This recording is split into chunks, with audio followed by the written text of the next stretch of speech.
recorded live in Jacksonville, Florida. This is Trivial Warfare.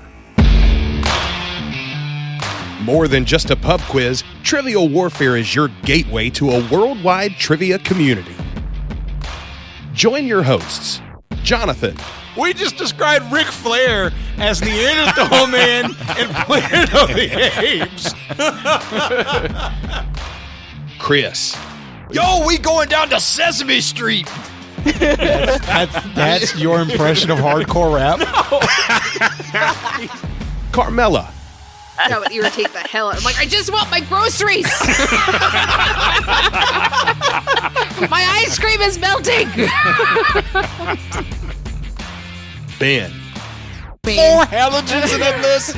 Oh my God. You were like, it's not the halogens. I'm like, no, Ben, no. Those damn halogens got me again. And the rest of the Trivial Warfare Army for another week of fun and games.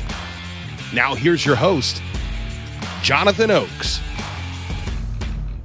Hello and welcome back to another episode of Trivial Warfare. We are the podcast that takes the pub quiz out of the pub and brings it home to you. My name is Jonathan and I am here today with Carmela Smith. Hello, Carmela. Hello, everyone. How are you today? I'm well. It's gloomy outside, but it's been gloomy outside for the past 2 months. It has rained so much this year. I don't mind the gloom, though, because this is a hot box up here that I record in.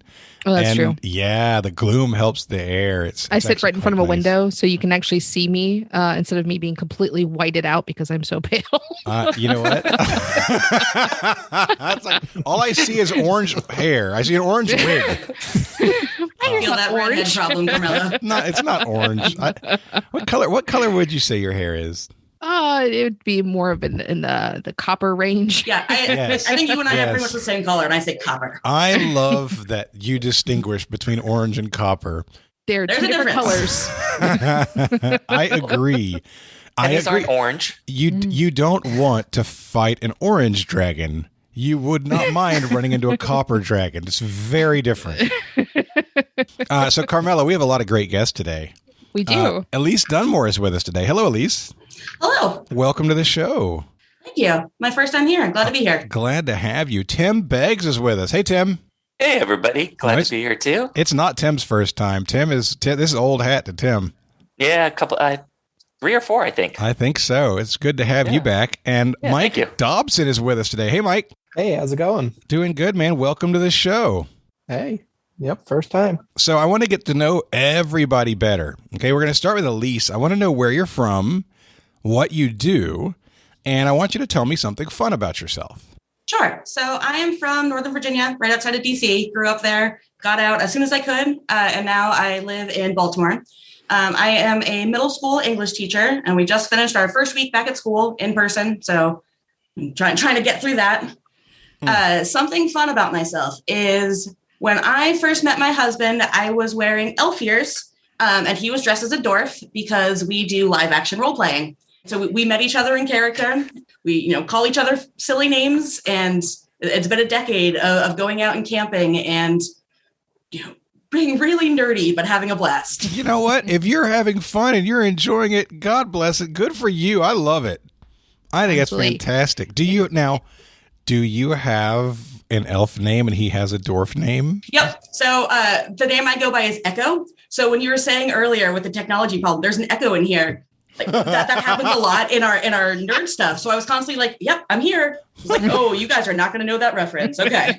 Oh my gosh. So you're Echo and he is? A Dracon. Ooh, Echo and Dracon. Very nice. Well, it is wonderful to have you. Thanks for joining us today. And y'all can't see it, but she's dressed like Miss Frizzle. I am. I'm a teacher. My goal in life is to be Miss Frizzle. This is like everyday outfit for me.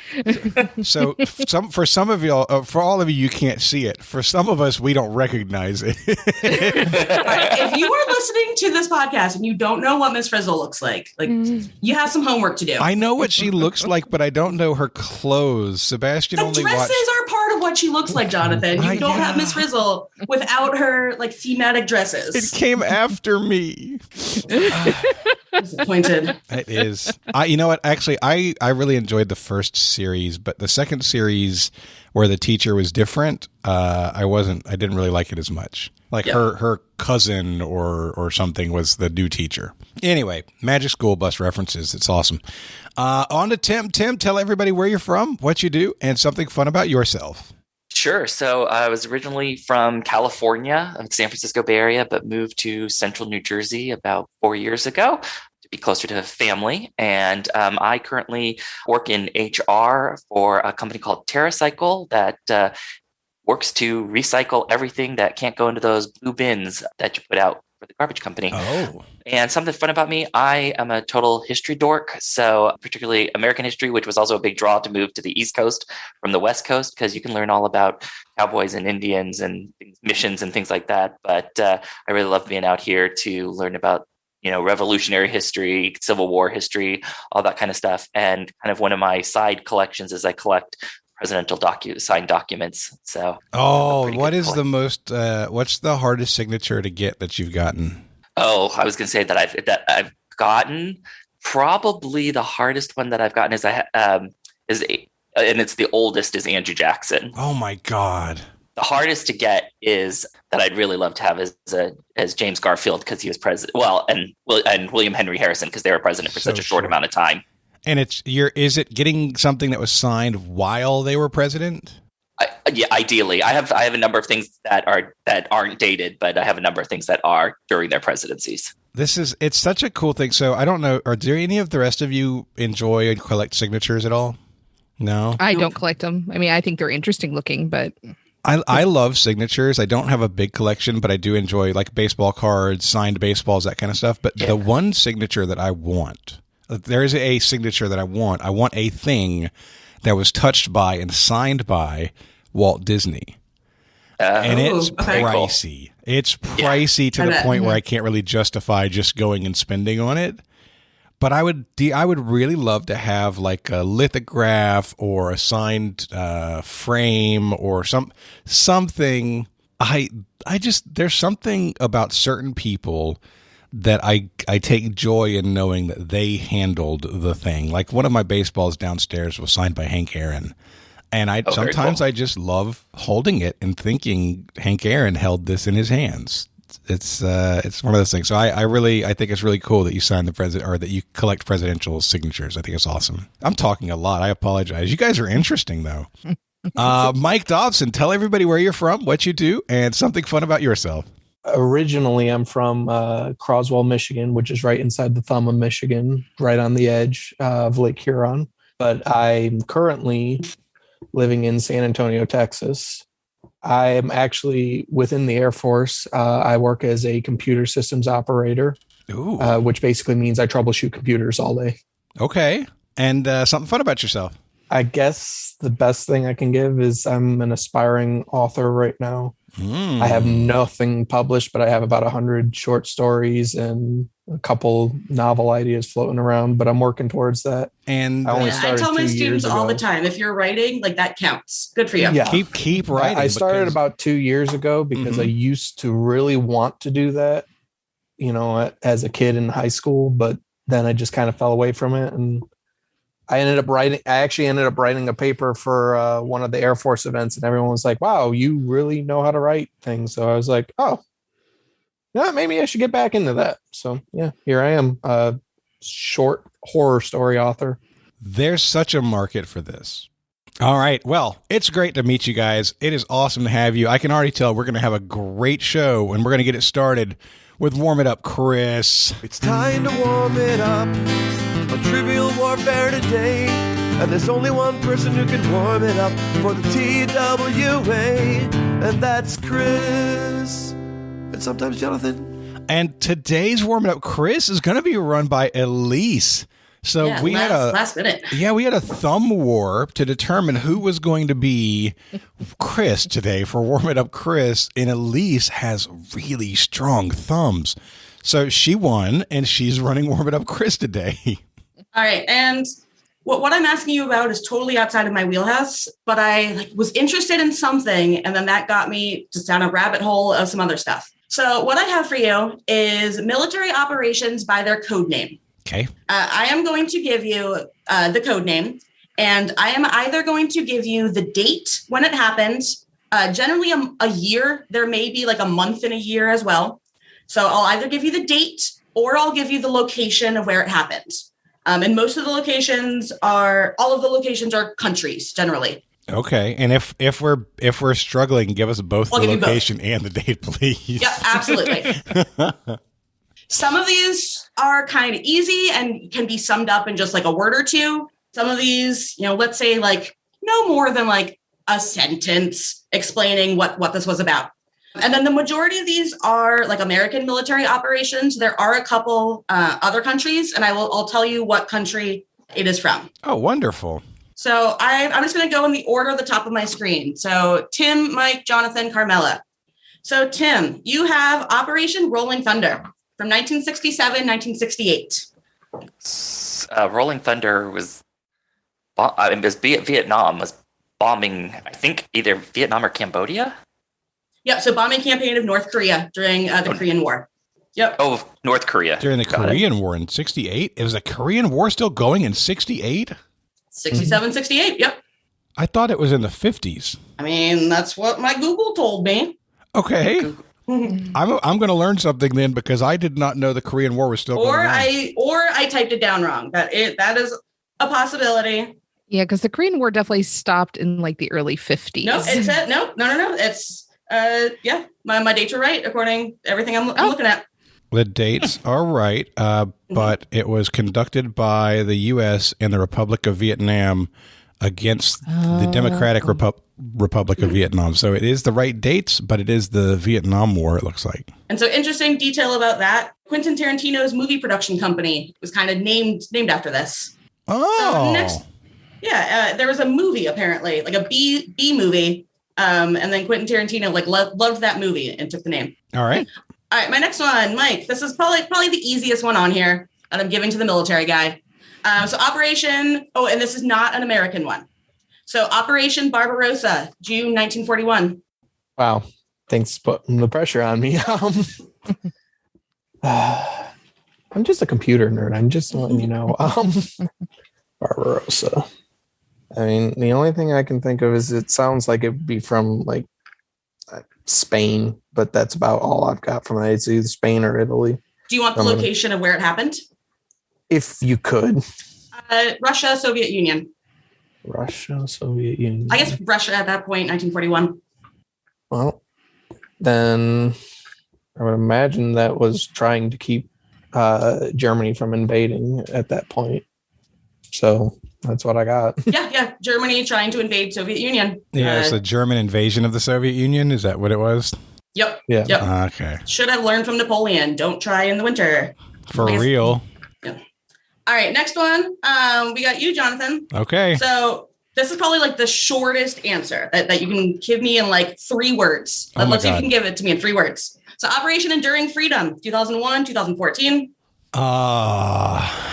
All right, 2001, 2014. I believe this is I don't know what the right word to call it is. Do we want to call it the War on Terror or the Iraqi War? War on Terror is what I got. So, all there right. You go. And this one was Afghanistan. So if you gave me Iraqi War. I'm glad I said War on Terror then. Yeah. Carmela, you have probably the funnest name for this one. So this is an American one, Operation Peter Pan, and it took place in Cuba. Can you give me the year? 1960 to 1962. Is this Bay of Pigs? Nope. No, I don't know it then. All right, and this wasn't one I knew either. Was this the CIA basically planting people into Cuba at that point? This was a year before the Bay of Pigs. No, this is us trying to get kids out. Oh yeah, that's right. Yep. So this is the unaccompanied kids being like taken to America from Cuba. Okay. So Peter Pan, kids. Oh, so back in the day, we used to try and help kids coming from Cuba. That's nice. Yeah. Oh, wouldn't it be nice if we still did? All right, next one. Back around to Tim. So you have Operation Eagle Claw, April 1980. Did you say eagle clock? Eagle, like a bird. Okay, I thought you said Operation Evil Plot, and I'm like, I'll get you, Gadget, next Eagle time. Claw. April of 80 is this getting hostages out of Iran? Absolutely. All right, good job, Yes, it was. Tim. It was a failure, but that was what we were trying to do. Oh, poor Jimmy Carter. All right, Mike. So you get Operation Vittles, 1948. I'm going to go with my excellent knowledge of redneck vernacular, and I'm going to assume that it was a food drop for the troops at some point. Be a little more specific. I would assume that it was for the American troops. Where was it? Rightish. Where was it? Germany. Okay. So this is after the war. Mm-hmm. Is this dropping food to the people in East Berlin or East Berlin? Okay, so it was the after war relief then that we were trying to help the German people. So this is the American part of the Berlin airlift. Okay. And then fun fact, the British part of the Berlin airlift was Operation Plainfare, and the Australian contribution was Operation Pelican. That's cool. Yeah, the location made all the difference in the world there, Mike. Yeah. Yeah. Jonathan, you keep getting easy ones, so You can switch it if you want me to look bad. Okay. Yeah, I'm gonna give you probably the hardest one, and this is the one that got me interested in stuff. Yay! So, this operation has 2 names, and I'm gonna give you the date and the location because this is probably the hardest. So there are 2 names: they're Operation Magic Carpet and Operation On Wings of Eagles. This happened in Yemen from 1949 to 1950. Magic Carpet and Wings of Eagles would indicate that we're either flying something in or flying something out. Yemen is, if I'm not mistaken, on the southern tip of the Arabian Peninsula, so it's south of Saudi Arabia. What would we be doing in Yemen with flying people in or out, though? I don't know the context. I don't know the situation, but I am going to say that it is... Boy, Magic Carpet's nice and racist, isn't it, for the area? Is this transporting oil out of the region? Not quite. No. You are right that they are transporting something. Is it more kids? Some of them were kids. You are right. I don't know. Tell me about it. So this was British and American forces trying to transport Yemenite Jews to the new state of Israel. Out of Yemen, because they weren't welcome in that area anymore. I honestly thought that, as you gave a date earlier, I thought that it might be about the creation of Israel. And then when it came to my turn, I didn't even think about it. I didn't realize that we in the British had a hand in helping to move the diaspora. Yeah, I didn't either until I was researching it. Yeah. All right, Carmela, we're going to give you kind of easy one. You should be able to give this to me, and I have it written down in 2 words, but if you need more, go for it. All right, so Operation Desert Storm, 1980. This is Kuwait, or the first time we fought against Saddam Hussein. Do you mean 1990? 90. Is it 1990? Yeah, you're right. I'm sorry. Yep. So yeah, I've written down Gulf War, but that works too. Mm-hmm. Tim, you got Operation Red Dawn, December 2003. Wolverines!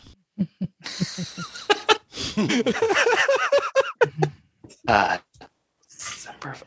And this is U.S. Mm-hmm. This is a U.S. one. Yep. It sounds familiar, but I can't get past it. What's the location? Yeah. Yeah. Location happened, I've written down, in Iraq. Okay, yeah, I kind of assumed it was part of that. 2003, that's is that too early for capturing Saddam? No, that is right. Exactly when it happened. Oh, nice job, Tim. Cool.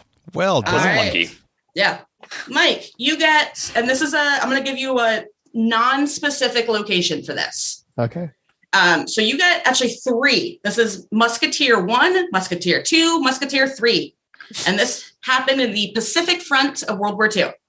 Well, I'm going to assume if it's on the Pacific front, it's some sort of naval battle or at least an air battle over water at some point. So I've really got nothing. Do you have dates? Anybody want to guess? I do have dates, 44 to 45. But Is this it's World War II? Is this MacArthur in the Philippines? This is? Yep. Yep. American Filipino campaign trying to expel Imperial Japan from the Philippines. All right, last two. Jonathan, you get a non-American one. So I guess this is translated. So this is Operation Z, like the letter Z. 1941. Well, it's too late to be Zorro, so I'm not going to think it's Mexico. 1944, Operation Z. Did you give me the country of origin? I did not. If I do, that will give it away. But it's not an American one. It could have to do with the invasion or the landing in France of U.S. forces, but it's not because it's not U.S. It could be the British version of that. It could be... is this the Gallipoli campaign? Is this the British trying to get up into Turkey? Nope.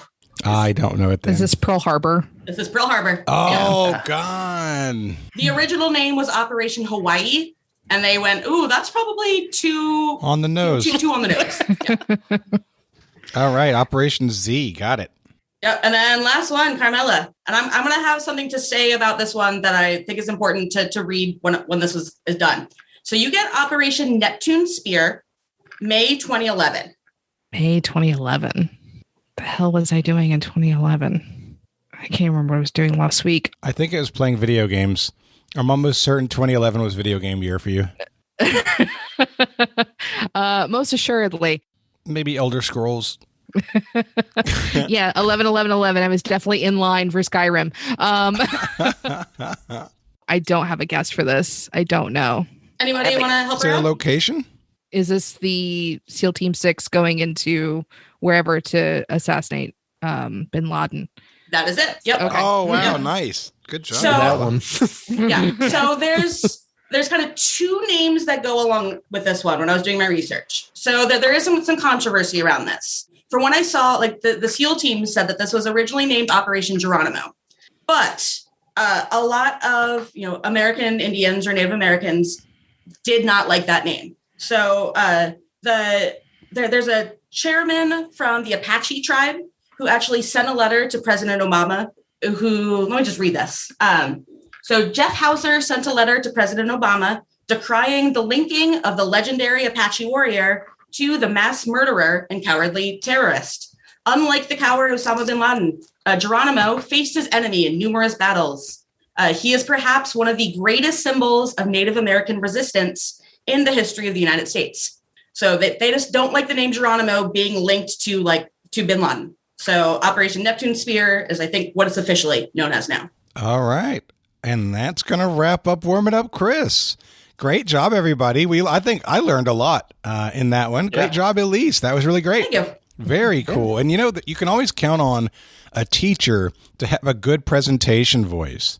They never disappoint. When they need to speak, you're going to hear them. It's beautiful. Yep. I've been told down the hall, the math teacher has a planning period when I'm doing with one of my classes, and she always leaves her door open so she can listen to me read whatever it is we're reading. Oh, that's amazing. So today is going to be, I almost said Operation. It's Operation 340. Today's going to be episode number 340. This is on the main feed, so we want to say hello to everybody who's listening today. If you love the show and you want to get more of it, you can do that by going to trivialwarfarearmy.com. We have over 200 archived episodes that are available to our patrons. Also, if you haven't yet, be sure to go to triviacalendar.net and pick up your everyday Q&A trivia calendar for 2022. Can you believe 2022 is right around the corner? I started talking about the calendar 2 months ago. Time has already flown. We're getting close to the point where this thing's going to be going into production and shipping out sometime in November, very early December. They're going to come out before Christmas, and they are outstanding Christmas presents. So triviacalendar.net to pick up your everyday Q&A trivia calendar. So today's game, it's going to be Tim and Mike versus Jonathan and Elyse. Carmela is hosting, and it's time to play the game. Play us. Oh, yeah. yeah. Y'all know what time it is. This is Mr. Literature himself, cordially inviting you to the game. This is 6 rounds of trivia goodness. 3 questions per round. Every right answer gets you 10 points. In the middle, we'll take a pause for the cause and ask a midpoint question worth up to 20 juicy points. After round 6, you can wager any or all those points you've been building up and take a shot at the final round. It's a series of theme-based questions we call the Gauntlet. It's just that easy, baby. But this game ain't gonna play itself, players. Let's get it on. All right, Carmela, it's all yours. It's all me. So your first category in round 1 is I never forgot you, ever. Mm-hmm. That's what they always say. This past week, a former host of What Beloved's children's show went viral with a video message for fans as part of the 25th anniversary for the show. Jonathan, I can lock in. Yeah, do you want well, you got to talk to me first, but Okay. Do you want the show or the person, Carmela? I'm asking for the show. The show. Elyse, I totally agree, and that is severe thunder. So we have That's how we start off right there. That wakes you up. Yeah, we're locked in. Yeah, no, this is like 100% thunder on this because let me tell you, as a 90s kid growing up when this came out, oh my God, it hit. It hit so hard. You know, practically came back like he was an old friend. And it was, you know, it was all over TikTok that Steve from Blue's Clues was going to show off this message to, you know, all the kids. And yeah, me and my wife both basically broke down at that point. I'm even starting to get emotional right now just thinking about it. But yeah, no, it's definitely Blue's Clues. It was Steve coming back from college. Wow. And Mike, you said it's like he's an old friend. He is an old friend. Yeah. So this is 100% Steve from Blue's Clues. Yep. And Jonathan, you said you didn't know Miss Frizzle because it was 90s, but you know Blue's Clues. I'm aware of both things. And I actually know what Steve looks like. I know what he wears, but no, I never watched Blue's Clues except for like one day when I tried to see if Sebastian wanted to watch it. I still sing the mail song whenever I go and check my mail. Generational differences right here. Yeah, I would totally clueless. I am slightly out of the age range for when Blue's Clues first came on the air, but my sister is quite a bit younger than me, and she always wanted to watch it. So I watched this and The Wiggles and all the other stuff. So God. it was particularly moving for me. But this is definitely Blue's Clues, which Blue's Clues premiered 25 years ago. If I was 6. Time isn't real. I don't need to feel old. I'm still young. Trust me, you're still young if you were watching Blue's Clues. Really? I still watch cartoons on the daily. You're never too old for cartoons. Exactly. If you say on the daily, you're still young. Your next category is Fruitful Foreshadowing. According to Francis Ford Coppola, the use of what fruit wasn't intentionally used to foreshadow tragedy in the first Godfather film, but once he realized how frequently it happened in the film, he used it more purposefully in the sequels.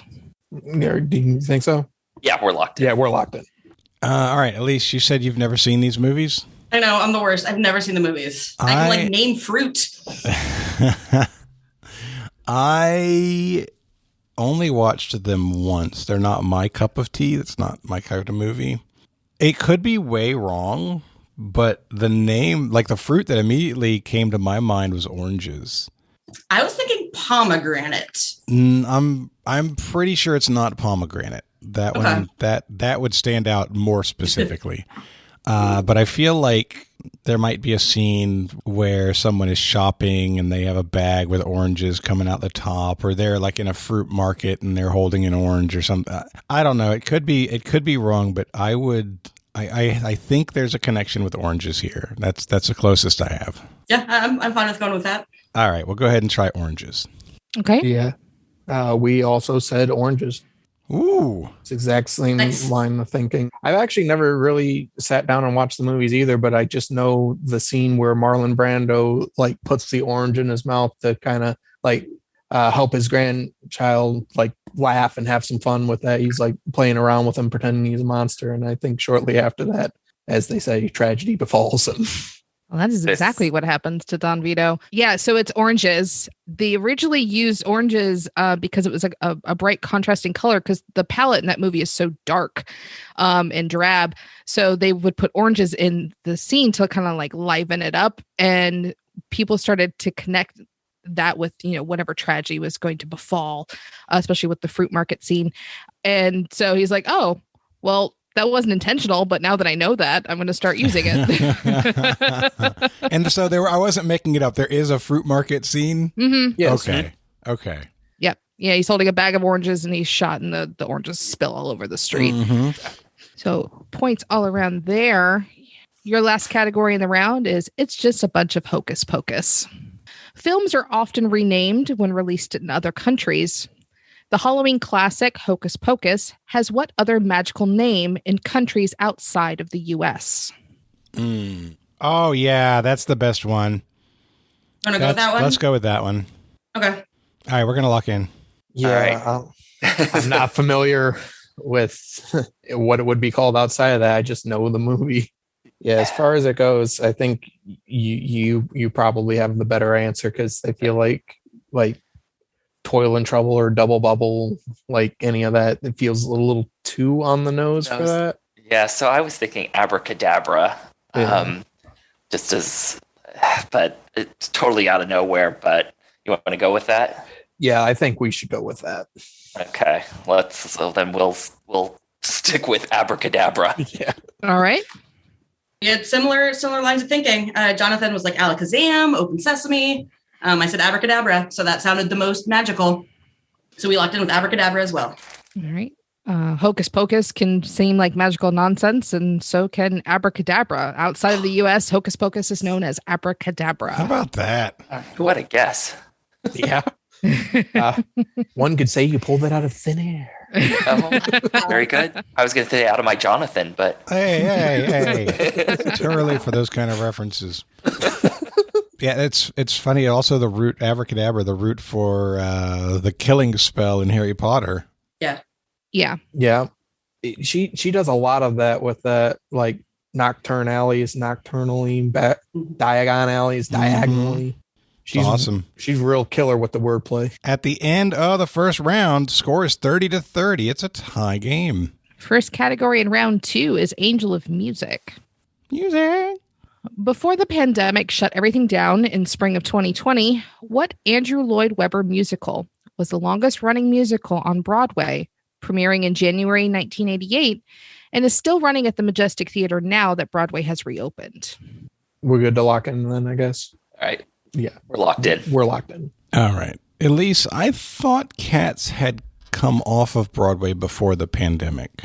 Did it? I know. Okay. I don't know. Like Angel of Music is 100% a song from Phantom of the Opera. Then it's Phantom of the Opera. Is it? Okay. I Yeah. thought that would be too obvious. No. Maybe I just know my musicals really well. I know. So, yeah. I knew Phantom was way up there in terms of total showings on Broadway. Yeah. And if you know that that's a song in there, it's 1,000% a song. then we 100,000% need to say Phantom of the Opera. Okay. All right. We're locked in with that. All right. And we 100,000% said Phantom of the Opera also. Exactly. So Cats ran from like 83 to 2000, and that's when it left Broadway, was 2000. But according to Broadway.org, Phantom of the Opera is the longest running musical on Broadway. So, and it is still running now that Broadway is still has reopened. So, and Angel of Music is definitely a song for Phantom of the Opera, which is why I put it there. Very good. All right. Your next category is what's in a name? The Land of Flowers was the meaning of the name given to what state when Spanish explorers colonized the land? Oh, I'm relatively confident, Elyse. All right. I'll trust you on that. Okay, we're gonna lock in. Yeah, we're right behind you. On that. Honestly, it's kind of in the name, so we're gonna go with Florida. Floor. As a person sitting in Florida, I can tell you that the flowers here all have sticky, pointy, sharp edges, and they're a big pain in the ass. But yeah, we're gonna say Florida. They're only a pain in the ass if you sit on them, Jonathan. But yeah, it was the name that Ponce de Leon came up with when he came to Florida as one of the people to colonize it. It is Florida. I have had my hand sliced open more than once by an offending, an offending, not branch, it's not the right word, but keep your hands out of the azalea bush. I'm telling you, man, these dang palms. Ugh. I cringe sometimes. I walk by them. I literally cringe because I think of the feeling of getting sliced open by them. Yeah. Well, it's pointy outside. That's good. That's the truth. All right. Your last category in the round is Once More Without Feeling, which is a category name I borrowed lovingly from Actually. So I'm going to have you name the 1979 song that hit number 1 on the Billboard Hot 100 with these lyrics that I'm going to try and read without any kind of inflection as much as I can.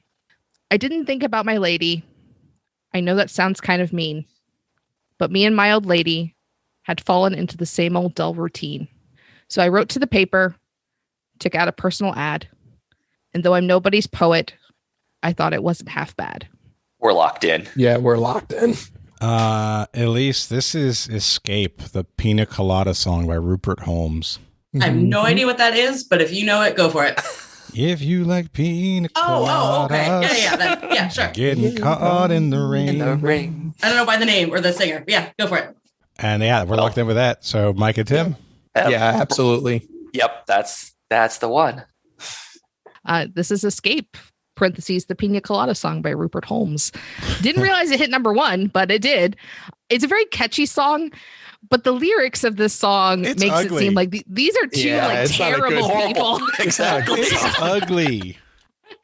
These are terrible human beings. You meet at the bar and you're like, oh, it's you. It's like, yeah really? I was cheating on you. You were cheating on me. What the hell? And I didn't know that you liked these very basic things. That would imply you're not a very good relationship. I'm telling you, if you were that bored with your partner, just go. I'm telling you from personal experience. Because it takes a lot of work to put out a classified ad. All right? Come on. And if you know that little about them, these are not good. I mean, how hard is it to know that you like making love at midnight? It's not that difficult. Or like their favorite bar drink. I mean, you haven't gone out that much. But it's a damn catchy song. It sure is. So many songs just like that. It's like, I hate what this says. God, it's got a good beat.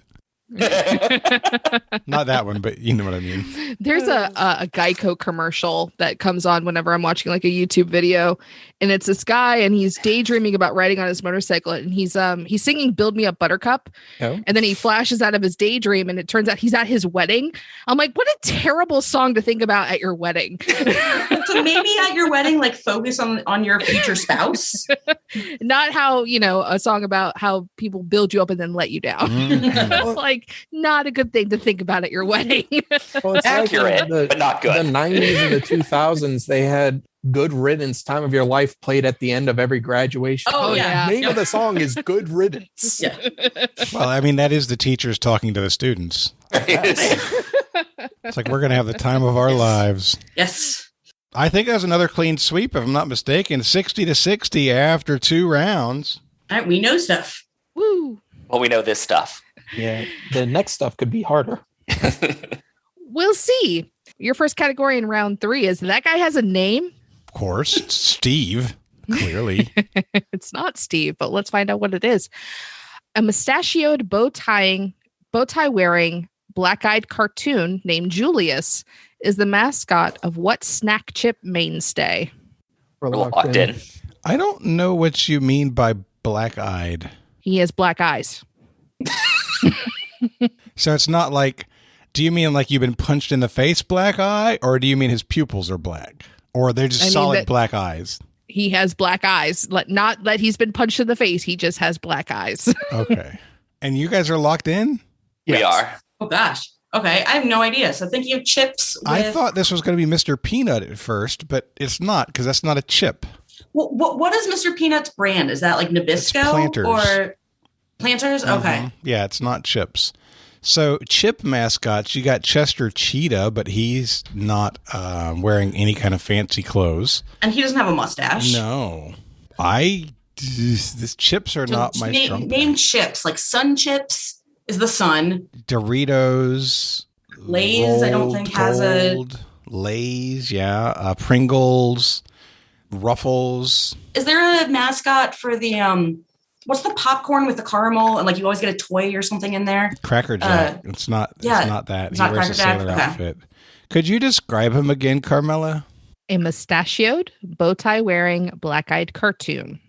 That is not familiar to me. No, I have no idea. She didn't say human, just so you know. This could be this could be an anthropomorphic kind of thing. Snack chip mainstay. So common. Fritos. I can't think of a Frito. What about the Keebler elves? Are those aren't kind of snack chips? No, those aren't snack chips, and they don't wear tuxedos or bow ties or anything. I thought they have a bow tie. No. Okay. No.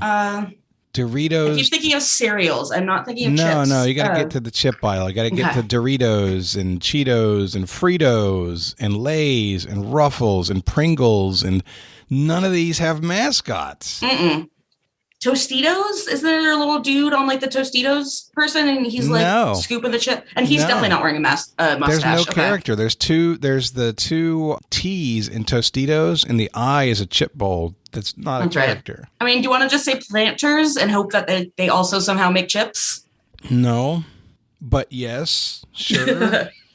I got nothing better. We are going to have to come around to an answer here pretty shortly. I guess we're going to say Planters with their famous brand of chips. Peanut chips. All right. That's what we're stuck with. Well, Tim and Mike? I will say my favorite thing about this brand is that when the inventor of these snacks died, he had in his will that he would Pringles. Be buried in one of these containers. It is Pringles. It's a little guy at the top. How did we miss that? Oh, you all said it. Twice. You gave me a heart attack with that. Oh too. my God, it's so irritating. So I'm kind of giggling at the way I wrote the answer to this. Is I wrote Pringles, and then next to it I wrote Julius Pringles because that's his name. So, but it looks like I'm introducing him like James Bond. So it says Pringles, Julius Pringles. Shaken, not stirred. You talked about Chester Cheetah. And I sent Ben this picture because he would find it funny. Is someone compared the way it was a picture of Scottie Pippen, and he had this really bushy like goatee, and he said someone compared him to Chester Cheetah, and I just thought that was so funny. And I sent it to Ben because he's a Pistons fan, and I was just like, "Here, you'll enjoy this." But as soon as you said Chester Cheetah, I thought about that picture of Scottie Pippen again. Well, that's irritating.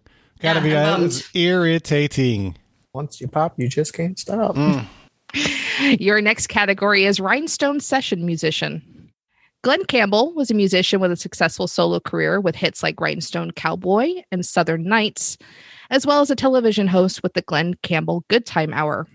But before that, he was a session musician, playing with several artists, including What California Rock Band, for which he was also a touring member of from late 1964 to early 1965. It feels right. Yes, I don't know the dates on that. I think that's probably what we're going to need to go with, though. So we can't think of anything else like around the same time period? No, that's the one that's ringing a bell for me. So I wouldn't. If something's in the back of my head as being possibly connected, searching for other things that don't have a connection typically steers me in the wrong direction. Okay, yeah, we can lock in with that. All right, we're going to lock in. All right. As far as Grateful Dead goes, I think that's just, it might be, but I think it's too early. It might be Mama and the Papas, because when I said, I just learned this fact at some point, like within the last month, by Googling and just being like, oh, hey, I didn't know that. And now I can't remember it. Does that ring a bell? It feels like it's somewhere in that vein of like Mamas and the Papas, but I don't know if it is. I know it's not Beach Boys. I think it's solo artists, but not bands. and I feel like I've heard this at some point. Exactly. It's a random band. Like I would never have put Glenn Campbell with this band. Right. The Zombies? Or are they? Yeah, I don't know if that's the right time frame. I got nothing better. I don't know. I don't think anything's going to come. Yeah. You want to go with the Mamas and the Papas? Let's go with the Mamas and the Papas. All right. We're locked in. So Begrudgingly. I immediately thought of an iconic California band. The Raisins.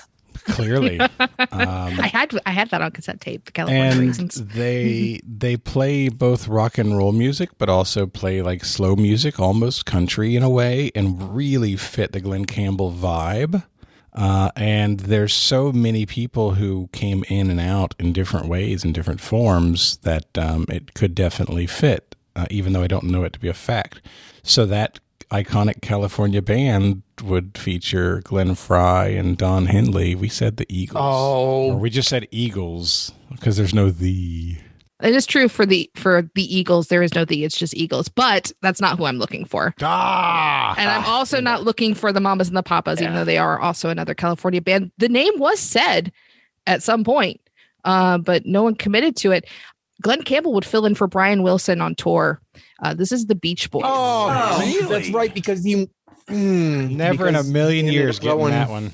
To get some help done. Very good. I knew it was one of those things where I looked at it and I was like, what? No.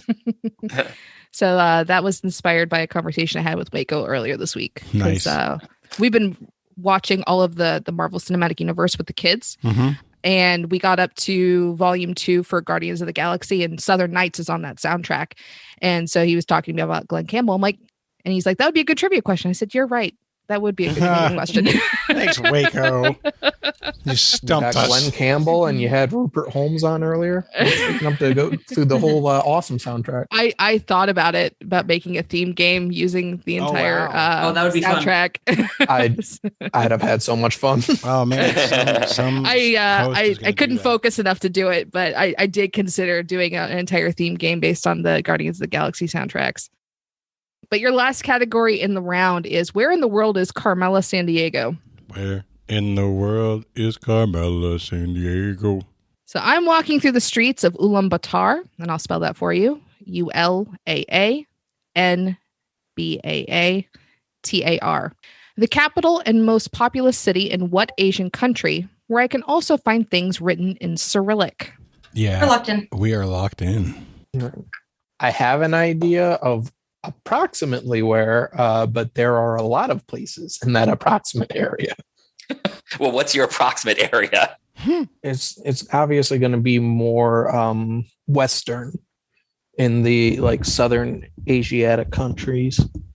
So I'm trying to remember my map. This is the one thing that I never study besides sports when I do trivia. And Also, don't forget really history. Yeah, that too. Yeah, because I know the name. Carmela, can you just spell it one more time for me? Sure. ULAANBAATAR.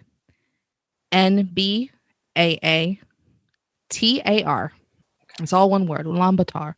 And what was the second half of it? It is the capital and most populous city in what Asian country, where I can also find things written in Cyrillic? Okay, so it's got a Russian influence. Yeah. Southeast Asia. Right. My geography sucks. Along world capitals. The only thing that's coming to mind for some strange reason is Taiwan, but I don't think that that's even close. No, I think it's one of. I was gonna say I think it's probably one of the stands. Yeah. Tajikistan. I don't think it's quite as west as like Kazakhstan, Palestine. I think I'm stuck in that part of the world. The only one I haven't said is Uzbekistan. Oh, I would say flip a coin between Tajikistan and Uzbekistan. I actually like Tajikistan. Okay, let's go with it. Yeah, let's go lock with in Tajikistan. Okay. And then Jonathan and I locked in kind of just on the name alone. I don't know about you, Jonathan, but I really didn't need the rest of it. I just know what the capital is. Yeah, exactly. So the reason that this, you may see Cyrillic things, is that this country borders Russia. It also borders China. This is Mongolia. Yep, it is sandwiched between Russia and China. I'm looking for Mongolia. So good job. Yep. Thank you. Good job, guys. All right, that's the end of the round, Jonathan. Oh my We needed goodness. We sure did, because that evened it out. In the first question, we lost 10 points, and they picked up 10 points. We didn't. In the last question, we picked up 10 points. They didn't. And in the middle, we both had no freaking idea. So What's the the score? score going into the midpoint is 70-70. All right. All right. Your midpoint category is, look, it's a lot of lore, okay? Through various reboots, rebirths, and rewrites, comic book characters shift and change. The Teen Titans are no exception.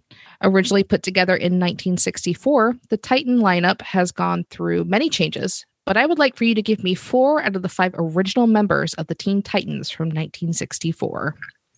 Jonathan, pick just whichever ones you're most confident in on that. Okay. Let me make a decision on the last 2 that I named. All right. They might both be right, but I'm a We're little bit locked worried. in. You're locked in? Yeah. All right, so good. That means I can talk and make a decision so everybody can hear whether or not I screw it up. So the original Teen Titans were basically sidekicks to other main stars or main heroes. And so Batman's sidekick was Robin. Robin is a member of the Teen Titans. Green Arrow had a sidekick named Speedy. He would grow up and become Arsenal later. Not Alka-Seltzer. Aquaman had a sidekick. His first name was Garth, and his name was Aqualad. So Robin, Speedy, and Aqualad are all answers that we're going to go with. The last 2, I have Wonder Girl and Kid Flash listed. Kid Flash, I believe, is the name that they were using for him. It was Wally West, because Flash is Barry Allen at the time, and Wally West is now the normal Flash, but I think he started as Kid Flash. And Wonder Girl, I think, is the name they used. This is the one I think I'm going to have to go with Kid Flash, because I'm really worried that I think her name was Deanna Troy.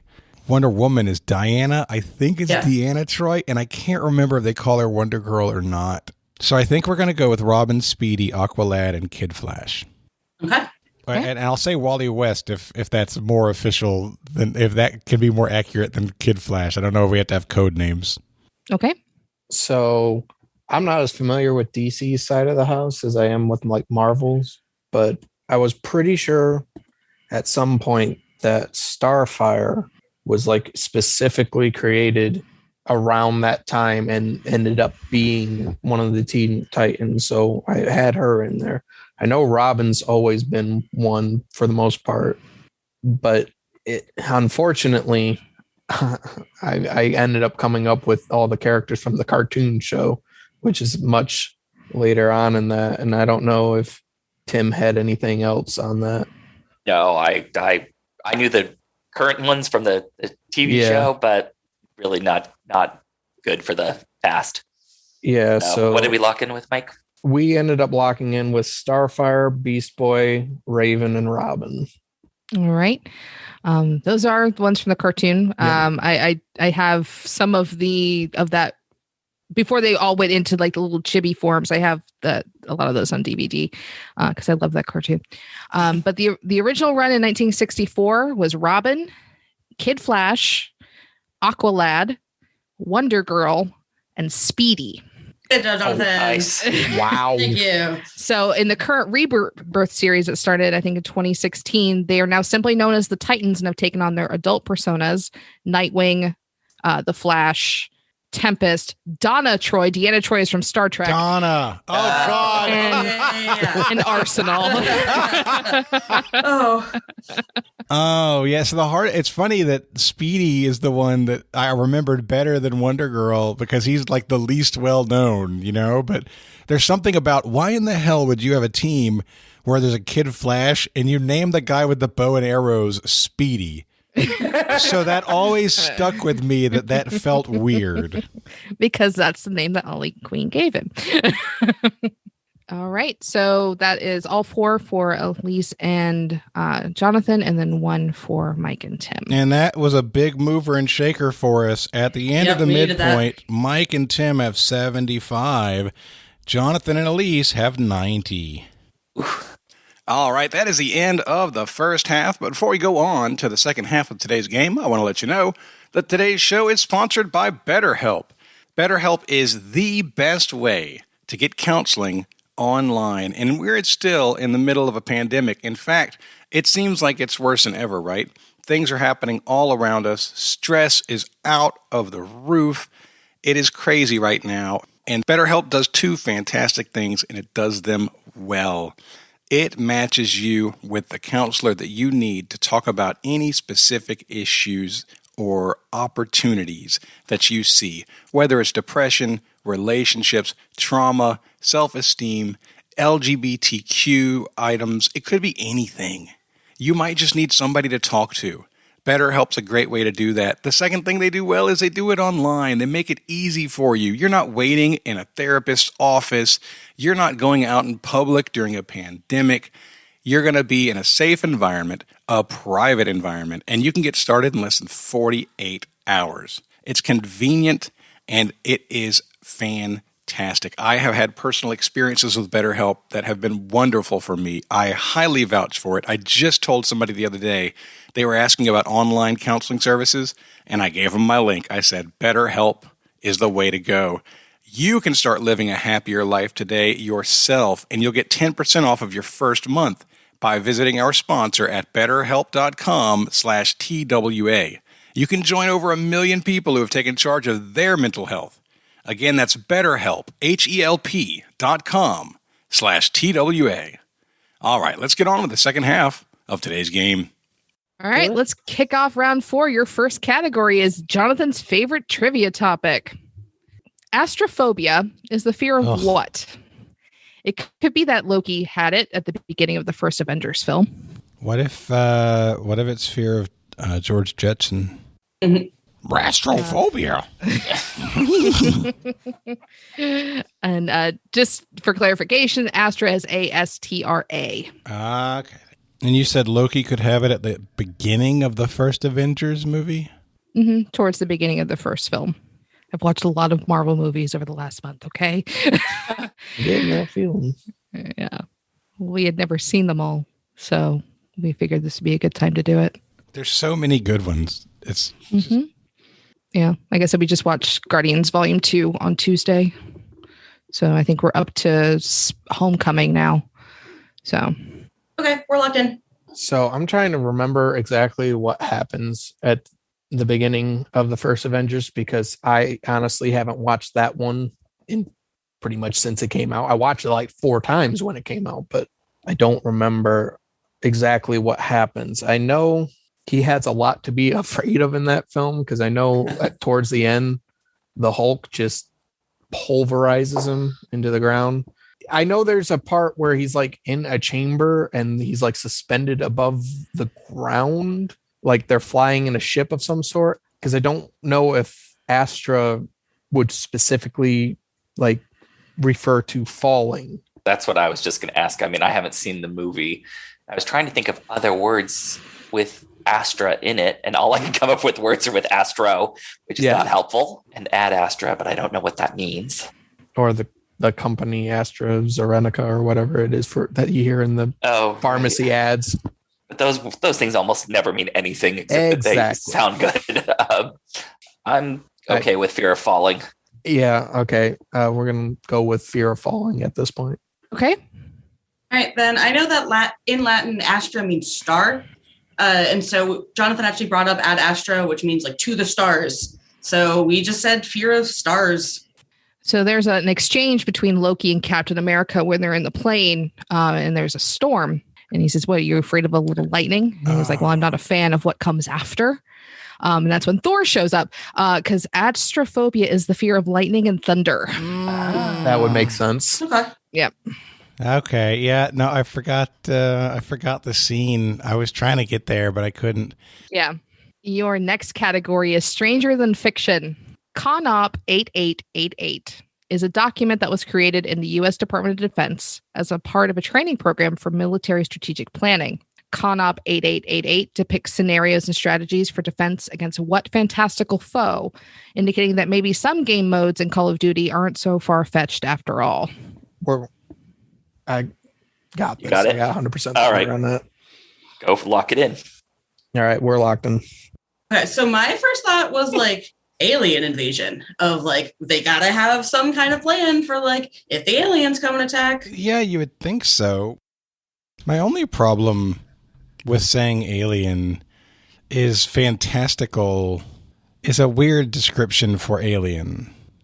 Because Yes, but like my thought process was like something that is unlikely to happen. yes, So yes, I totally understand that.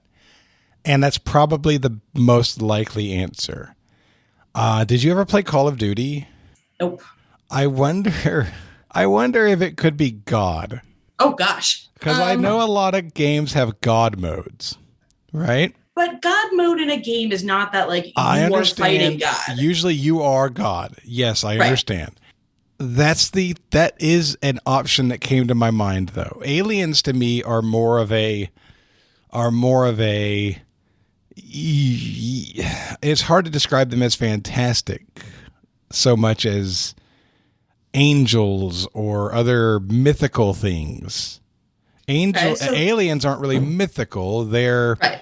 almost likely based on the math, right? Yeah. Obviously, it would be a fantastical thing if you want to define it as such. But the fantastical to me means more magic or more fantasy or more myth. Okay, so what are some other myth type things that the government would want to be prepared for? This is where I get stuck and why we will likely go with aliens. Because we could name any the myth. Kraken? Yeah, we could name 1,000 myths. We could name 1,000 fantasies and not have any reason to pick one over the other. And so I only shared that thinking in case it rang a bell, in case it gave you something that would help us to be more sure of an answer. But when it comes right down to it, if that doesn't help you, it also doesn't help me, which means that I think we're stuck going with alien because it's the most likely. Okay. I wish I played video games. Call of Duty, yeah. I mean, if it's warfare, it could be the ghost of Hitler for all I know. Oh, gosh. It could be like the Fourth Reich. I don't know. Oh, no. Oh, wait. What about zombies? Ooh. Okay. What about zombies? I like that. What is con-op? Con-op. C-O-N. Why would you call it con-op? We are going to have to come around to an answer soon. Aliens or zombies? Want to just flip a coin? I really like zombies now. Okay, go for it. We didn't like aliens so much before, so I'm okay going with zombies. All right, we're going to say zombies. Oh, Mike, your face. I tried so hard.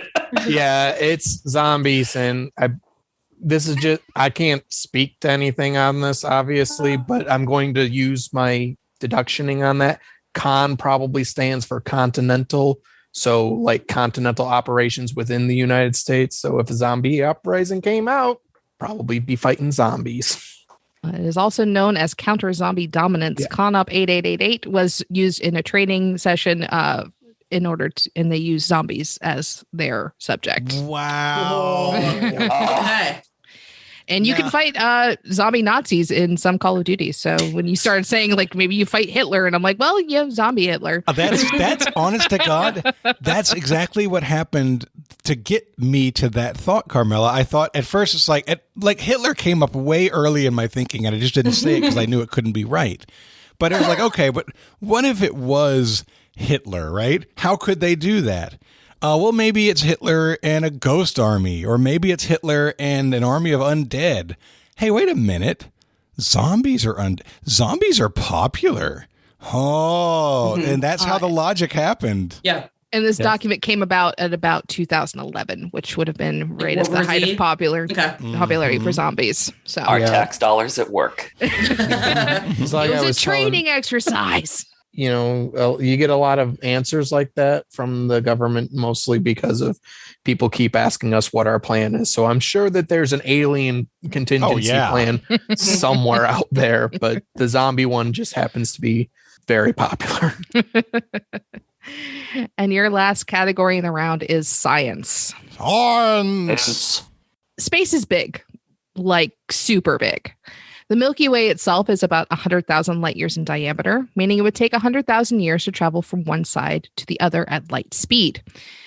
It would take 2.5 million years at light speed to reach the edge of what galaxy, our closest large galactic neighbor? 99%? Mm-hmm. That's like meow. Yeah, like meow. Concerned meow. Yeah, no, I'm with you. Do you have astrophobia? You don't want to slam that hammer? I'm afraid of what comes after. Yeah, I think we can lock that in, Elyse. That's kind of where I was going to. All right. Yeah, Mike, I think so. I think we were both a little bit on the blank side of this. I mean, Yeah. I speak for myself, but Alpha Centauri sounds. Now, I thought is that It's a star. I know that's it's a star, as opposed to a galaxy. but that's all I can think of is like, it seems like every day there's another more Latin-y sounding name coming out for some kind of space constellation that I don't know. Latin-y, I like that. Yeah. I knew this would come up too. I should have studied my outer space with Carmela. They let you know who's going to host before you come on. No. They don't, Carmela. They don't. Oh, they don't? Yeah, I thought Katie did. No, that would actually be Total surprise. problematic. We can't do that for sure. Like Ben's the host. Bone up on your Michigan questions. That's right. The only thing I can think of is like, is a nebula like a type of galaxy? Because I get those terms mixed up so often. No, that's another think character in the so. Marvel Cinematic Universe. There you go. The blue galaxy. It's the blue one. The Mars bar galaxy. I'm sure I've heard it, Yeah. but All right. let's go with the Centauri galaxy. Sure. Yeah. But I'm fully committed to being wrong about this. So. Yeah, pretty much. I'm locked in on that. If we're ever invaded by centaurs, we There you will go. know where they came from. Hey, we probably got a contingency plan for that. So at least you said 99%, and I was thinking the same thing. Can you tell people, tell us what led you to 99%? What do you? Yeah. So another cool, interesting fact about me, I guess more about my dad, is that my dad is a space lawyer. He deals right now with like space property rights and with like space tourism. And yeah, it's a new thing of law is space law. Mm-hmm. Is that high paying? Does he get to wear a fun suit? He works from home, so he probably wears his pajamas. Sweats. Yeah. So I stars on him. Have heard him talking about this of like when, resources in our galaxy, like fizzle out once we kind of mined everything. Andromeda is the closest galaxy next door that we might be able to go, colonize and live in possibly. It's only 2.4 million light years away. So if we can travel at the speed of light, it's only 2.4 million years. Yeah, we'll get there eventually. Hypersleep. Come on. You've seen the movies. Yeah, so we locked in with Andromeda. Oh. Yeah, I mean, hurts. if we could get there at light, if we could somehow break the light speed limit, it would only take 2.5 million years to get there. But it would be to Andromeda. Nice. Oh. Now let's get more realistic. If we can go 10 times the speed of light, it would only take 240,000 years. But lawyers are already there. They're light years ahead of us. You're going to get there and find a for rent sign on the first planet that you see. All right, but that's the end of the round, Jonathan. Oh, it's moving in a direction now. Elyse and Jonathan have 110. Tim and Mike have 85. And that's the end of the fourth round. Yep. Let's get into round 5. Your first category is Look for the Helpers. What Golden Globe winning actor was a New York City firefighter from 1980 to 1984 with Engine Company 55 in Little Italy, and then volunteered at his old firehouse starting the day after the 9/11 attacks to sift through rubble and look for missing persons, working 12-hour shifts? Yeah, I'm pretty confident. Yep. We're locked in. I couldn't remember the name. Okay, Mike. Do you have confidence on that? I have 90% confidence in Steve Buscemi. That sounded like a dying cat. Meow. No, it's the opposite of dying. It's a different kind of meow. Got it. I mean, it's better than anything that I got coming to my head, honestly. I know he was a New York firefighter. I'm almost sure he returned and worked post 9/11. I know he's been including the King of Staten Island. He has a role as a New York firefighter also. So I'm feeling pretty good about it, unless you have other thoughts. Listen, the only thing that's coming to my head is that show that Dennis Leary did way back when on FX. And I don't put a whole lot of faith in Dennis Leary being. You just stop right there. You don't put a lot of faith in Dennis Leary. Yeah. Okay. Then if you're good with it, I'm good with Steve Buscemi. We're locking in. So Elyse and I we're quickly on the same page. You started with Mr. Rogers, though, which was interesting. Look for the helpers. It's Mr. Rogers. Carmela knows we're like the same age. So look for the helpers. Is something Mr. Rogers says. Okay. So that's what I thought. And then you said, wait, I can't remember. What's the name of the funny looking guy? Yep. All right. And I had already typed Buscemi at that point. So we locked in with Buscemi. The show you're thinking of, Mike, is Rescue Me. And Dennis Leary, I believe, is from Boston. So he would have worked if he were a firefighter, he probably would have worked in Boston. Yeah. But we are definitely looking for Steve Buscemi. There we go. All right. Also known as the weird looking guy. That's right. That's a brand new fact I learned about Steve Buscemi. I love that guy. Reddit loves that fact. Yeah. Really? He actually, when he was younger, didn't look that weird. He looked different, but I think as he gets older, those features start become more and more exaggerated, and it makes him look stranger. He is slowly but surely morphing into a chihuahua. Oh, that's rude. But if you look, I mean, it's not wrong. The jowls. I don't know. I think when he has like facial hair, it like pulls a lot of his features together somehow. Oh, that's interesting. Yeah, honestly, his eyes, I think that in a lot of the roles that he's taken, they accentuate the features in a way that makes him stand out more. Yeah. But he's definitely not as weird looking as it seems like he is. I honestly don't believe. And he appreciates you for that, Jonathan. I'm that one friend that supports you. That singular friend. Your next category is irony. Whose dog was banned from Camp David after attacking George W. Bush's dog Barney, showing that maybe unprovoked attacks are a trait across species, at least with this duo. Which president did you say? W. Bush. Okay, W, not HW. Cool. Carmela, will you read it one more time? Sure. Whose dog was banned from Camp David after attacking George W. Bush's dog Barney, showing that maybe unprovoked attacks are a trait across species, at least with this duo. Okay, we'll go ahead and lock that in. So, in the irony piece, I was thinking about places we attacked, but then I was like, then more than likely they wouldn't be meeting with their leader wouldn't be meeting with the president. So maybe it's more like an ally. And so that's where I came up with Tony Blair. I have no idea if he has a dog, but I'm trying to think of, who visited W. I'm trying to think if it was, like you said, like an ally, or if it was just that we happen to have two presidents or members of the government in a row that happened to attack randomly. So wait, so you're thinking two of our leaders? It's entirely possible, because I'm pretty sure Camp David is, like, once you're a president, you can go there at any time. So it's entirely possible that there were two presidents visiting each other, or somebody started something and then another one went. Potentially that would be like Clinton's dog Buddy. I would agree to it, but see, because then the only other thing I think about unprovoked is I don't know if people consider Iraq unprovoked.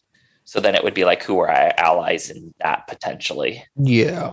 Because I know he wasn't meeting with Saddam or his dog. I'd be surprised. God, was Clinton meeting with W? I know he became friendly with HW later, but it's possible. I mean, it's entirely possible that he could have been meeting, just not even necessarily for anything, and that's what happens. So I'm either in the Clinton or Blair camp. Yeah, I'm going to say it might be Clinton. I mean, that's the only thing that I can go with. Sure. What the heck? We'll lock in with Clinton. Okay.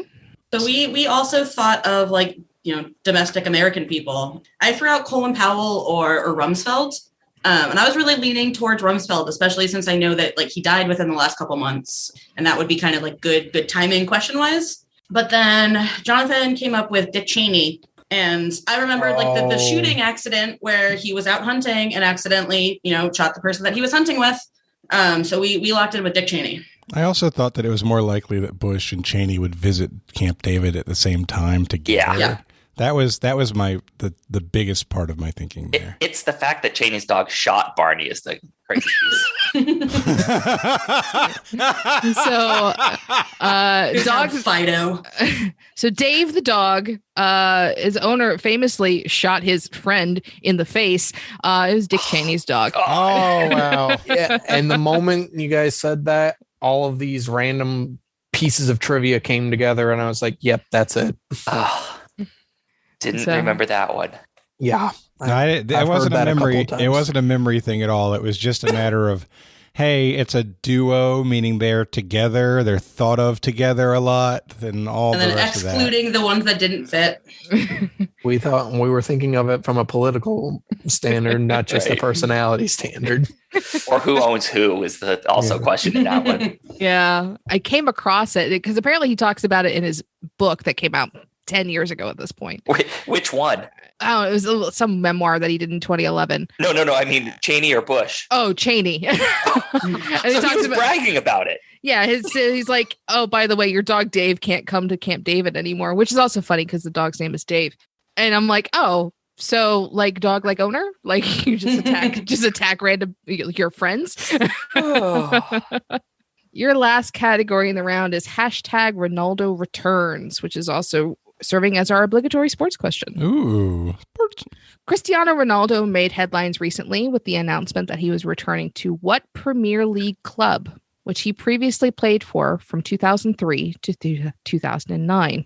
We can lock in. I got 100% on this one. Oh, fantastic. Okay. Fantastic. And actually, his first game with this club is today. And that is the Twitter hashtag that's trending. Okay. Elyse, do you know soccer stuff? I played for 10 years as a kid, but, I know how to kick a ball into the goal, and that's about it. Ronaldo is from Portugal, right?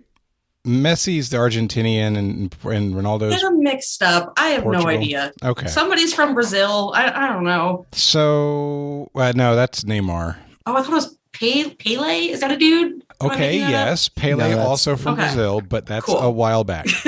In this case, you mentioned Barcelona, and that actually is not a bad answer. I don't know if it's FC Barcelona. I don't know if that's where he went to or where he came from. Something makes me the name Arsenal is coming to mind too. I've never heard of them. I can do Barcelona and Real Madrid, I think are the two names that I can name. And those are both in Spain for sure. Okay. And do we think it's going to be a British team? It's possible. The Premier League is multi-country spanning. And so it's not like if it was La Liga, that would make it more clearly in one direction, right? If it was Bundesliga, that would make it more clearly in one direction. But Premier, I believe, has multiple country participation. Barcelona, it does actually strike me as one of the things I was thinking too. I don't have any problem if we want to lock in with FC Barcelona. Okay, I'm fine locking in Barcelona. All right, that's our answer. Okay. I'm going to be perfectly honest with this. I know nothing about soccer. I know nothing about football. However, two of my best friends have been constantly talking about this when it happened, I want to say a couple weeks ago. So Joey and Trevor, if you're listening, thank you so much for this. I'm positive it's going to be like Manchester U because there was a big stink about it. I'm Ronaldo played for Manchester? Yeah. Okay. So a couple weeks ago, I texted my cousin Amanda, who's a giant EPL fan, and which is it's strictly a British league. It's an English league. It's not multi-country. Oh, then I was thinking of something else completely. And she is a Man U fan, and she originally became a Man U fan after watching Cristiano Ronaldo in the World Cup in like 2006. And I said, "Hey, your husband's coming back to Man U." And it's also, so the answer is Manchester United. So he played for Manchester from 2003, 2009. His first game back with them was today. And I believe they won. I was looking at the score. They won 4-1 against Newcastle. Where was he in between? He played for Real Madrid. He played for Juventus over in Italy. I believe that's what he left to come back to Manchester. Messi actually just made headlines in the last month or so for leaving Barcelona Football Club, which he's always played for, which is actually a little unusual. One that I was thinking of then. They're the same person in my brain. Yeah. So Real Madrid and Barcelona are La Liga, and that is the Spanish league. But I named 2 sports teams, so I'm proud of myself. You did. Absolutely. Very proud of you there. But we are looking for Man U, Manchester United. And that's the end of the round, Jonathan. Score going into the 6th round, it is 130 for Elyse and Jonathan to 105 for Mike and Tim. You got a sports question. Woo! And a soccer one. Thanks, friends. Your first category in round 6 is unfortunate marketing. What food chain had a marketing campaign in the late 80s that caused a man named Kenneth Noyd to hold 2 employees hostage, believing in an episode of Paranoia that the company had stolen his name and it was a personal attack on him? Elyse, I have just loads of... Well, I was not bored, so go for it. I'm back at you. 100%. Easy. We're 1,000%. Do you want a 3, 2, 1? Do you want a 3, 2, 1? Yep. Sure. All right, let's do it. Carmela, count us down. 3, 2, 1. Domino's Pizza. Yes, Domino's Pizza. Avoid the Noyd. Avoid the Noyd. Unfortunately, Mr. Noyd committed suicide in 1995, which is also coincidentally when Domino's stopped their Noyd campaign. They say it's not related, but you never know. Yeah. Yeah. Okay. Just avoid Domino's. Yeah. Your next category. Sorry, I hope you weren't looking for a sponsor. You know what? Domino's has a decent deep dish. It's not awful. This episode of Trivial Warfare brought to you by Pizza Hut. I was going to say, or Domino's. It's not awful. It's not as bad anymore. Passable. Your next category is true callings. After getting fired for trying to make an earth mover do a wheelie, what American daredevil and stunt entertainer went on to try and jump the fountains at Caesar's Palace? All right, Jonathan, if we agree, do we want to lock that in? I think that's really, unless you can name somebody who you know more obviously, then that's the one we're going to have to go with. Okay, I'm fine with that. All right, we're locked in. We're locked in. All right, so first thing that came to my mind was Evel Knievel. Right, the obvious choice. Right, but to your point of that sounds newer, because I'm not sure he did anything with an earth mover. I think of him as motorcycles. He felt that seems a little under his feet. Different. I'm trying to remember the name of the guy who was like big for a while, and I think it was the late 2000s. Was it? It wasn't like Super Dave. It was something like that. I swear this guy might have had a show called Nitro Circus, but I can't remember his name because he like employed a bunch of stunt people at that point, and it wasn't like your Johnny Knoxville type stunts. It was all big. Let's jump over this. Let's do this kind of stuff for a while. And did you say it was the fountains at Caesar's Palace? Mm-hmm. Yeah, that sounds so familiar. I mean, I think you're right. I think Evel Knievel's too old, and Super Dave is my only other guess, and I don't know who you might be referring to. Which bothers me. But I also have a sense that Super Dave was kind of a joke. But I mean, as far as like people who've done silly stuff like that, it could be like Dave Mirra. Dave Mirra used to do BMX stunts all the time. I mean, you keep saying Dave, and that's the only thing that keeps popping into my head is Dave Mirra. But he's banned from Camp David, so don't have him try to do any tricks there. Right. Wrong Dave. Super Dave Mira the dog. I don't know. I mean, that's the only name I can think. I want to say it's Ryan something, but Seacrest. no, not that guy. I'm really positive that it's not Evil Knievel, but I'm also not 100% positive. It just feels like it's something too new.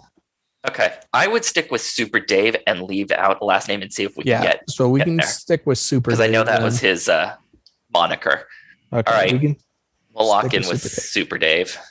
Neither one of us have a lot of stuff about daredevils, so we went with Evil Knievel just on the chance that it might be right.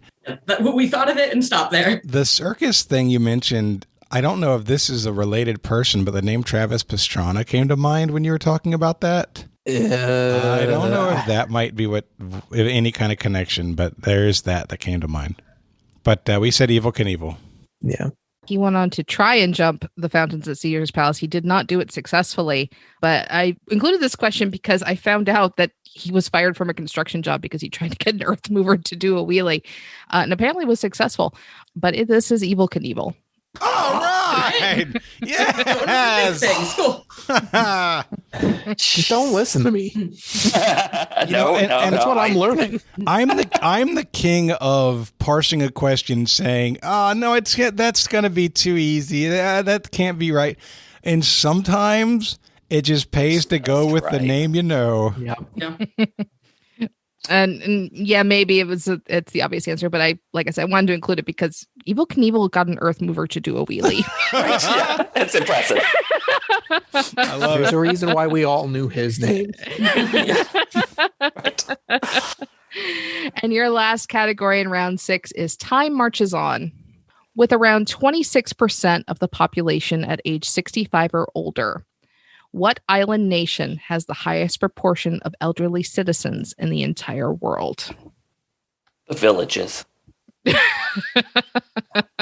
That's not a nation in That's Florida. not a nation. It's just a city full of old people. Village Nation. The village people. They have hats. Right? It's only a few hours away from here. Slower by golf cart. Absolutely. Did you say if it's just an island or is it an island country? I said island nation. Okay. Okay, we'll lock in. Yeah, Elyse, I respect that age is a revered thing in Japan, but I think that the percentage of the population that was killed in World War II would prevent it from being Japan. They either from to be 65 or older today, you were born in 1955, right? Mm-hmm. The male population that would have been having kids in the 50s and anywhere before that was decimated. So they weren't giving birth at the rate of other nations at that point. I don't believe. I think it took them a generation or two to start to really pick back up. And so I'm assuming that they have a much younger, like their baby boom would have come in the 60s and 70s, I would imagine, as opposed to the 50s. So what other island nations are there? Okay, Sri Lanka, Madagascar, Indonesia, the Philippines, Palau, Tuvalu, Ireland, Australia. There you go. See, now there's lots and lots to choose from, right? Iceland is an island. Oh, actually, that's a really interesting answer. Do you think they have lots of old people? I feel like there's nothing around that would have killed the old people. So thinking about it in terms of healthcare, right? Longevity of life. Mm-hmm. The Scandinavian countries. I can never remember if Iceland is Scandinavian or it's not Scandinavian, but it is Nordic. It's Nordic. Okay, the Nordic countries have some of the longest lifespans of any countries. Mm-hmm. And so that actually is a pretty cool concept. It's the only island nation out of that group of 5. Yeah. And it is like an island. For sure. I kind of like that. I think we should go with that. Okay. Yeah. We'll lock in with Iceland. Okay. Well, we didn't think it through quite that much, I don't think. And so we locked in with Japan. I don't know that their birth rate was that affected, and I'm also pretty sure the men didn't have the babies. Since Jonathan noted that the male birthing was very low. The men were involved in the babies. Fair enough. But we locked in Japan. I guess it's technically an archipelago nation, but they had a huge baby boom after World War II, and they are currently in a population decline because the younger people are not having children at a sustainable rate, I guess I should say. This is Japan. 26%. Right. Okay. My logic was very flawed. All right. Sorry, Elyse. We pulled off third. I apologize. The reason I was thinking that, I've just been listening to the Hardcore History series on World War II focused on the Pacific Theater.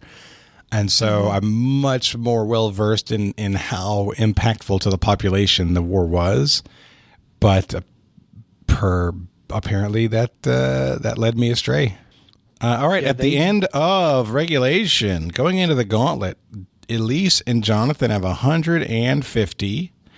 Mike and Tim have 125. It's 125 to 150. All right. And your gauntlet category is apple of my eye. Our wager is locked in. Our wager is locked in.